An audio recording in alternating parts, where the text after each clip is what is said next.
जो राम को मानने वाले हैं, कृष्ण को मानने वाले हैं, गौ को मानने वाले हैं, मां वसुंधरा को मानने वाले हैं, उनकी रक्षा के लिए कार्य करता हुआ राष्ट्रीय स्वयंसेवक संघ 100 वर्षों से सतत आज इस अवस्था तक आ पाया है कि हम आप केवल इतने लोग बैठे हैं।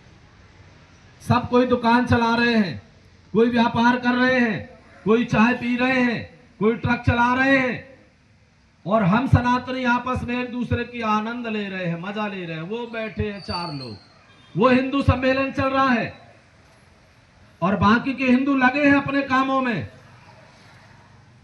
और जिस दिन ये राष्ट्र विरोधी सनातन विरोधी लोग जब हमारे ऊपर हमला करेंगे, हुआ भी है पूर्व में, जिन शहरों पर इन राष्ट्र विरोधियों का, धर्म विरोधियों का साम्राज्य बढ़ा, संख्या बढ़ी, वहां पर आपने देखा सनातनियों की क्या स्थिति हुई। और इसके बाद भी सनातनी समझने के लिए तैयार नहीं है। इसके बाद भी हम आपस में केवल व्यापार, हमारा व्यापार बढ़ जाए, हमारी दुकान बढ़ जाए, हमारे 500 बोरा गेहूं हो जाए, केवल इस पर लगे हैं। आपसी भाईचारा, आपसी सामंजस्य खत्म है और उसका दुष्परिणाम क्या है?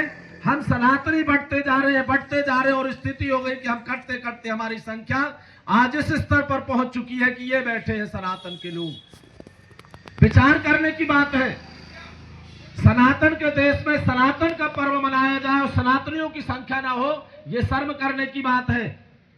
विचार करना जो लोग भी सुन रहे हो, यह शर्म करने की बात है।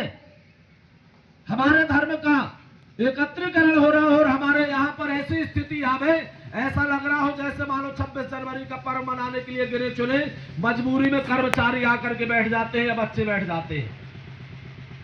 ऐसे हिंदू सम्मेलनों की स्थिति हो गई है। राष्ट्रीय स्वयंसेवक संघ विचार कीजिए, उसमें जो स्वयं सेवक है, उदाहरण के लिए आप समझ रहे, हमारे बीच में डॉक्टर अतीश जी भाई साहब हैं। कोई जानता है क्या कहाँ के हैं? ये जानते हैं क्या? नहीं जानते, पर समाज के लिए काम कर रहे हैं, अपना सब कुछ बलिदान करके, सब कुछ त्याग करके। चाहते तो कहीं भी 1 लाख रुपए महीने किसी यूनिवर्सिटी में जाते, नौकरी करते और खूब आनंद से रहते, विवाह करते, बच्चे पैदा करते, पर केवल समाज एक रहे, केवल हमारी आपकी सुरक्षा रहे, केवल हम आप मिलजुल करके रहे। क्योंकि अगर हम एक होकर के नहीं रहेंगे तो शत्रु बैठा है चारों तरफ, डंडा लेकर के, तलवार लेकर के। इन सनातनियों के घर की तो यह स्थिति है कि घर में सांप निकल आए तो सांप मारने के लिए डंडा नहीं है। सामने शत्रु के घर पर छोटे बच्चे से लेकर के बड़ा तक रात दिन रक्त देख रहा है। हमारे घर के बच्चे, बुजुर्ग, महिलाएं रक्त समझ गए ना, खून देख ले तो बेहोश हो जाते हैं। 50-50 वर्ष के लोग बेहोश हो जाते हैं और सामने वाला शत्रु तैयार बैठा है इस पकी फसल को खाने के लिए, सनातन रूपी फसल को खाने के लिए। चारों तरफ शत्रु बैठा है, चारों तरफ से हम घिरे हैं। और इसके बाद भी सोचने की बात है कि इसके बाद भी हम सावधान नहीं हो रहे हैं, इसके बाद भी हम एक नहीं हो रहे हैं, इसके बाद भी हम जाति पाति पे बटे हैं, इसके बाद भी हम ईर्षा द्वेष करते हैं, व्यापार के माध्यम से द्वेष करते हैं, चुनाव हो जाए चुनाव के माध्यम से द्वेष करते हैं, आपस में बटे हैं। और ये बटना ही हमारे सनातन के पतन का कारण हो सकता है। विचार करिएगा बाबूजी, पूरे विश्व में सनातन धर्म की संख्या खत्म, केवल भारतवर्ष में है सनातन धर्म के लोग। और इस भारतवर्ष में भी 29 राज्यों में 9 राज्य में सनातन यानी हिंदू खत्म हो गए हैं, अल्पसंख्यक हो गए हैं, जैसे कि दूसरे देशों में है। भारत के 20 राज्यों में सनातन धर्म के लोग बचे हैं। विचार करना कितने दिन बचेंगे? निरंतर उनकी संख्या बढ़ रही है, तो शत्रुओं की। हमारे आपके बड़ी मुश्किल से 1 बच्चे हो रहे हैं। आप बतलाइए, राष्ट्र की रक्षा के लिए अगर सैनिक बनाने के लिए भेजा जाए, 1 बेटा है, भेजेंगे क्या आप? नहीं भेजेंगे। आपको बाबा जी धर्म प्रचार करना है तो बनाएंगे बाबा जी, बताइए। कहा गुरु जी पीढ़ी कौन चलाएगा? 1 बेटा। और मान लो 1 बेटा के लड़के बच्चे नहीं हुए तो पीढ़ी खत्म की नहीं? क्योंकि बड़ी मुश्किल से तो 40 वर्ष में आप विवाह कर पा रहे हैं बच्चों के, और फिर रोते भागते हैं, गुरुजी हाथ देख करके देख दो एक लड़का होगा कि नहीं? गुरुजी वंश ही खत्म हो रहा है। तो 40 वर्ष 50 वर्ष में विवाह कर रहे हो, बड़ी मुश्किल से 1 हो रहा है, किसी के वो भी नहीं हो रहे हैं। ऐसी स्थिति सनातनियों की। विचार करना, कितने दिन हम 20 राज्यों में भी बहुसंख्यक रह पाएंगे? विचार करना। और बहुसंख्यक होकर के भी क्या हम एक रह पा रहे हैं? क्या आपस में जाति पाति में बटे हैं?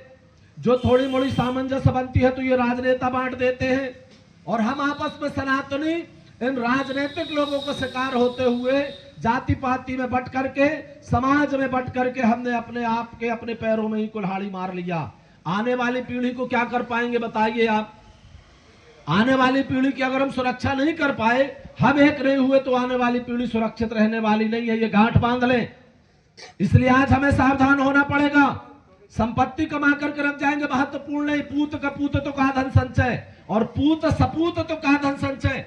खूब संपत्ति जोड़ करके रख दिया आपने, संस्कार नहीं दिया कि मिलजुल करके रहना। जाएगा पौआ चढ़ाएगा, रात में पी के आएगा, भाई भाई लड़ेगा, या दुष्टों के साथ मित्रता करेगा। और हम अगर अपनों के साथ मिलकर के रहे तो हमारे बच्चे भी सीख करके जाएंगे कि हमारे पापा कहते थे कि जो राम को मानने वाले हैं, जो कृष्ण को मानने वाले हैं, जो दुर्गा को मानने वाले हैं, जो गैया मैया को मानने वाले हैं, जो जिनेंद्र को मानने वाले हैं, जो भारत माँ को मानने वाले हैं, वो हमारा भाई है। और जब वो भाई मानेगा तो एक होगा तो नेक रहेगा, श्रेष्ठ रहेगा, सुरक्षित रहेगा। और उन्हें सुरक्षित करने के लिए हमें संभलना पड़ेगा। हम नहीं संभले अगर, हम नहीं एक हुए अगर, तो हमारी आने वाली पीढ़ी की सुरक्षा का कोई गारंटी नहीं है कि क्या होने वाला है। इसलिए आज ऐसे बनिए, हमारे किसी से मतभेद भी है, किसी से मनभेद भी है, पर उसके अगर कोई संकट आ जाए, कोई विपत्ति आ जाए, तो सारे काम छोड़ करके उसके पास ऐसे खड़े हो जाए जैसे आपने भेड़ को देखा है। भेड़ को देखा है, एक भेड़ चली जाए तो बाकी के भेड़ ये विचार नहीं करते हैं कि वहां पर जाने में मरेंगे कि जिएंगे। हमारा सनातनी भाई एक तरफ जा रहा है और धर्म के लिए, अपने समाज के लिए अगर लड़ रहा है, तो ये नहीं विचार करना कि इसकी गलती है कि नहीं है, गलती बाद में देखेंगे। हमारे राम को, कृष्ण को मानने वाला सनातन धर्मी अगर भाई है और कोई बेधर्मी उसके साथ कोई अत्याचार कर रहा है, कोई हमारे धर्म मंदिरों का विरोध कर रहा है, तो सोचना बाद में है कि गलती हमारी है कि तुम्हारी है। पहले डंडा उठाना, हमारे भाई के साथ खड़े होना, तब जाकर के हमारी आने वाली पीढ़ी सुरक्षित हो पाएगी। इन्हीं शब्दों के साथ वाणी को विराम। जय श्री कृष्णा, जय श्री राम। भारत माता की जय, भारत माता की जय, जय श्री राम।